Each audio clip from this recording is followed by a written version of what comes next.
இந்த புனரமைப்பு பணிகளுக்காக பிராட்வே பேருந்து நிலையத்தில் உள்ள கட்டிடங்கள் முழுவதுமாக இடிக்கப்பட உள்ளன.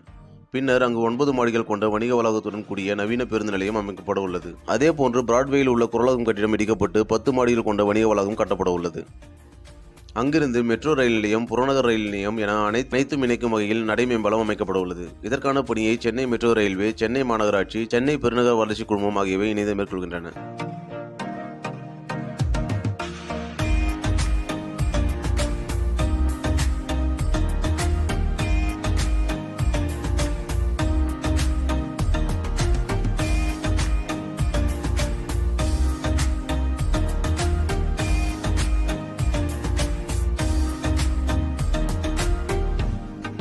ஆகவே சென்னை பிராட்வே பேருந்து நிலையம் 1.5 கிலோமீட்டர் தூரம் தள்ளி ராயபுரத்தில் உள்ள சென்னை துறைமுகத்துக்கு சொந்தமான 3.46 ஏக்கர் நிலத்திற்கு தற்காலிகமாக மாற்றப்படுகிறது. இந்த நிலத்தில் சாலைகள் அமைத்தல், நிழற்குடைகள், கழிப்பறைகள்